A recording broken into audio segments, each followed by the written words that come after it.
Alors, les enjeux. D'abord, les enjeux démocratiques. Je vais en traiter trois ou quatre. Enjeux démocratiques et ensuite enjeux économiques.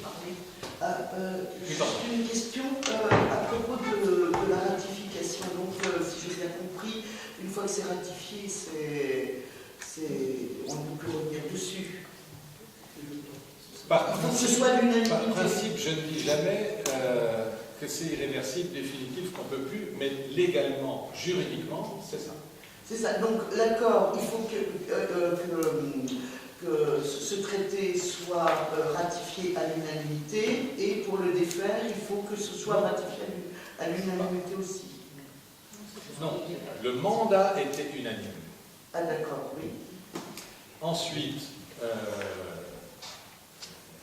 pour la ratification, ce sera vraisemblablement, si le mandat est respecté, je pense que ce sera la majorité qualifiée. J'avoue mon hésitation. En tout cas au Parlement européen, parce qu'il y a aussi le Conseil qui va ratifier. C'est là que je pense qu'il y a la majorité qualifiée. Mais en tout cas au Parlement, c'est la majorité. D'accord, oui. La majorité. Okay. Et si un pays, admettons qu'on change de gouvernement, hein, qui est tout à, admettons que ce soit le Parti communiste ou le Front de gauche qui arrive au pouvoir, est-ce que du coup la France pourrait se retirer de ce traité? Une fois qu'il est signé? Oui. On peut toujours, mais ça veut dire sortir de l'Union européenne, ça veut dire... Donc voilà, il faut aller jusque-là. Ça veut dire s'opposer à tous les mastodontes de l'ensemble des pays représentés. Non, il vaut mieux savoir qu'il faut se battre pour empêcher cela et éviter de mettre le doigt dans cet engrenage. Oui, mais à mon avis, ils y reviendront, tant qu'ils n'auront pas obtenu ce qu'ils voudront, ils y reviendront. Hein.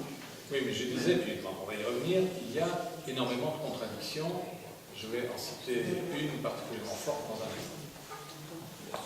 instant. Donc les enjeux démocratiques tout d'abord. Le premier, c'est le fameux tribunal arbitral de règlement des différends. Qu'est-ce que c'est? Ça veut dire que des investisseurs multinationales qui estimeraient qu'un État signataire a pris une mesure qui met en cause sa capacité d'investir comme il l'entendait dans ce pays, cet investisseur peut attaquer l'État en question pour obtenir un dédommagement, mais non pas auprès des tribunaux de cet État, mais auprès d'un tribunal privé arbitral, avec des juristes, une petite poignée de juristes spécialisés, et que l'État que les deux plaignants, enfin le plaignant et celui qui l'attaque doivent rémunérer. Il faut qu'ils se mettent d'accord sur les membres de ce tribunal arbitral et accepter ensuite le jugement. C'est évidemment extrêmement grave puisqu'il permet, en quelque sorte, à la justice privée de l'emporter sur la loi et les institutions publiques de l'État concerné.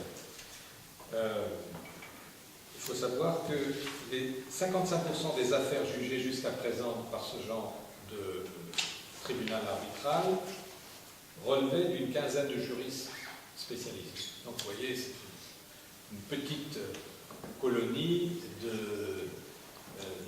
d'hommes et de femmes sûrs, entre guillemets, pour les milieux d'affaires. On a quelques exemples connus. Un grand groupe canadien, Lone Pine, mais qui a son siège, sa maison mère, dans le Delaware, aux États-Unis. Il faut que ce soit une entreprise étrangère. Enfin, c'est une entreprise étrangère, même si elle est canadienne d'origine, sa maison mère étant aux États-Unis. Il a attaqué le gouvernement canadien, au Québec plus précisément, parce que ce gouvernement avait décidé un moratoire sur l'extraction du gaz de schiste par fracturation hydraulique dans la vallée du Saint-Laurent. Or, lui, ce groupe, envisageait l'extraction de gaz de schiste par cette méthode. Donc, il a demandé un dédommagement de 250 millions de dollars à un tribunal arbitral. On verra comment ça va se finir. De même, le grand groupe Philip Morris a attaqué l'Uruguay, le gouvernement uruguayen, parce qu'il a décidé d'élargir la mention sanitaire, fumée, tue, je sais pas quoi, sur les paquets de cigarettes. Il a élargi. Trop gros. Pardon ? Écrit trop gros. Écrit trop gros, et donc il a estimé que ça nuisait à ses intérêts comme investisseur, et il l'a également attaqué. Cerise sur le gâteau, le grand groupe énergétique suédois Vattenfall a attaqué l'Allemagne pour demander une grosse compensation du fait de la décision de sortir du nucléaire et a demandé comme compensation 3,7 milliards d'euros à l'année. Retenez ce cas parce qu'il va vous faire comprendre ce que je vais vous dire dans un instant. Alors cette mesure, ce mécanisme, ce type de mécanisme, on l'apprend par ce biais, en tout cas, moi je ne le savais pas, mais nous sommes très très très nombreux à avoir su cela, existe en fait dans de nombreux traités de libre-échange bilatéraux. Mais là, il s'agit des États-Unis. Évidemment, ça prend tout autre poids. Mais ça existe dans de très nombreux traités, soit des traités de libre-échange, soit des traités d'investissement. Il y a par exemple, apprend-on maintenant, 1400 traités d'investissement bilatéraux entre des pays membres de l'Union européenne et des tiers qui comprennent ce type de mécanisme. Et par exemple, ça existe évidemment également aux États-Unis, et par exemple, après la signature, la conclusion de l'accord de l'ALENA entre les États-Unis, le Canada et le Mexique, il y a eu 30 attaques de multinationales américaines contre le Canada, et le Canada a perdu 30 fois le fameux compromis. C'est des compromis qui sont en général perdants pour les États et gagnants pour les multinationales, du moins les plus puissantes. C'est un énorme scandale, cette affaire, d'autant qu'il existe dans l'Union européenne 14 000 entreprises américaines comprenant 58 000 filiales, ce qui représente à eux seuls, les groupes et les filiales, plus de 50% des investissements directs étrangers en Europe. Donc, inutile de faire un dessin. On le voit, c'est un enjeu central de ces négociations, la démocratie citoyenne contre la démocratie de marché. J'y reviendrai dans un instant. Il faut savoir qu'en 1997, l'affaire de l'AMI, l'accord multilatéral sur l'investissement, qu'on avait réussi à mettre en échec en 1997, comprenait déjà ce type de juridiction qu'on a réussi à mettre en échec. Un deuxième enjeu démocratique, mais je reviendrai sur celui-là dans un instant, vous allez voir pourquoi. Un deuxième enjeu démocratique est le principe dit de la reconnaissance mutuelle entre l'Union européenne et les États-Unis. Qu'est-ce que ça veut dire? Si vous voulez harmoniser des normes, vous pouvez les harmoniser par la négociation et ensuite la loi, ou vous pouvez instituer un mécanisme de reconnaissance mutuelle, ça existe aussi dans l'Union européenne, à savoir que toute norme acceptable dans un pays le serait dans l'ensemble des pays signataires de l'accord. Par exemple, sauf produits bien précisés. Sinon, toute marchandise qui circule librement aux États-Unis devrait circuler librement sur l'ensemble du marché transatlantique. C'est évidemment un énorme enjeu dans la mesure où, sauf cas précis désigné, vous renoncez à toute intervention juridique, politique, et vous donnez une sorte de chèque en blanc à votre partenaire, entre guillemets. Donc c'est un deuxième enjeu qu'il faut suivre. Barroso est fervent partisan de la reconnaissance mutuelle, il l'a déjà dit, on s'en doutait.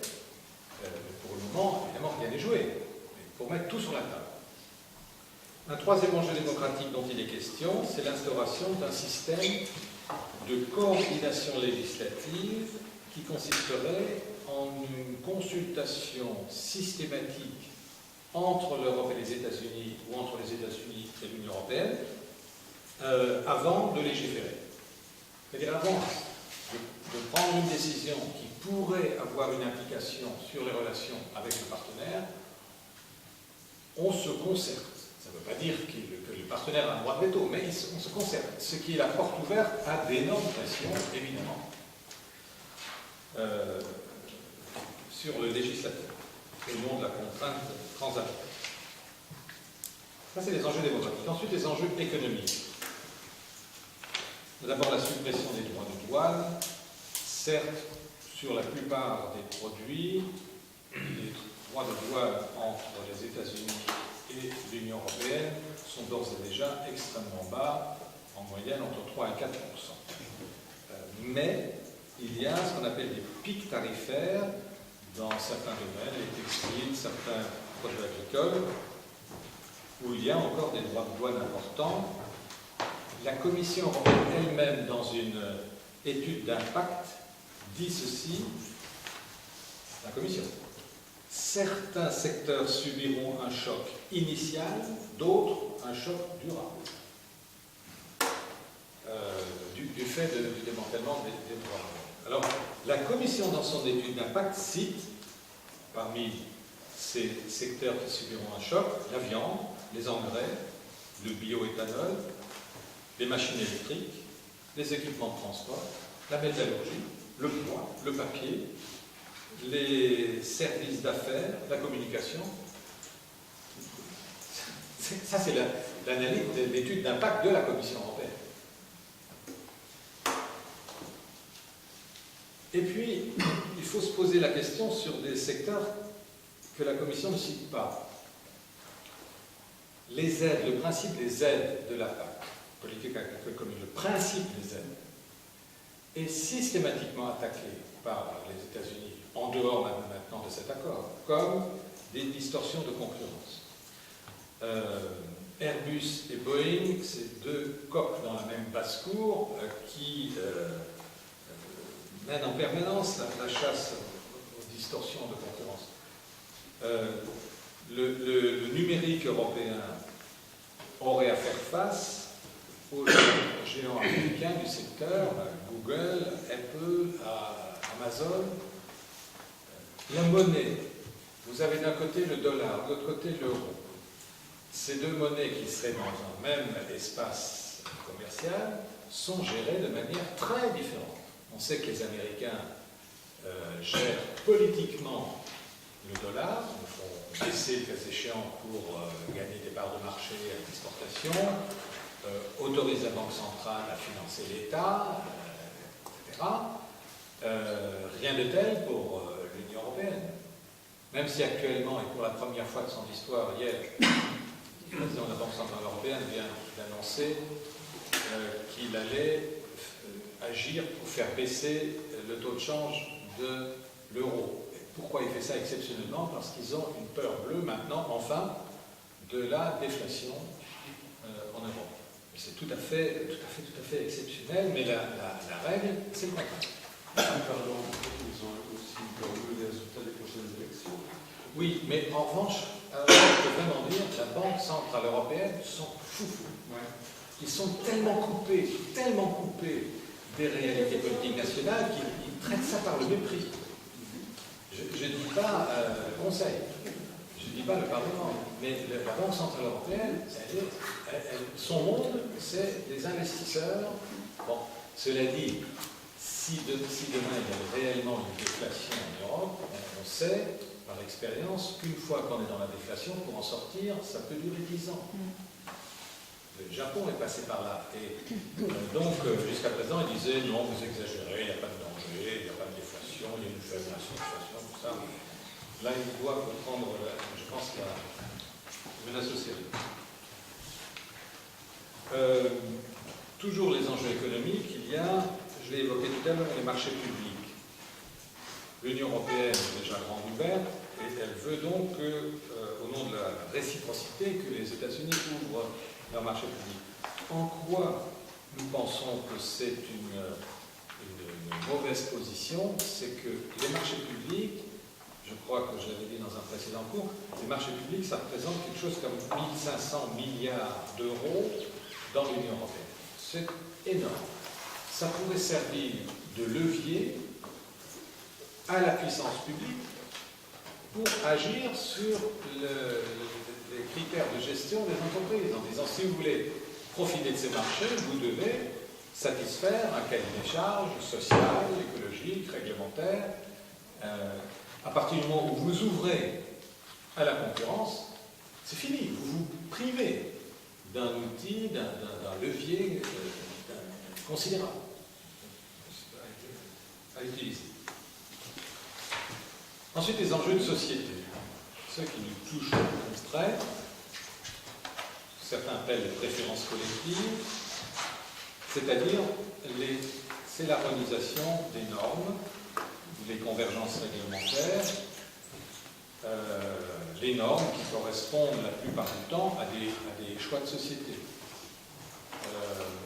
Là, il y a un réel, énorme danger.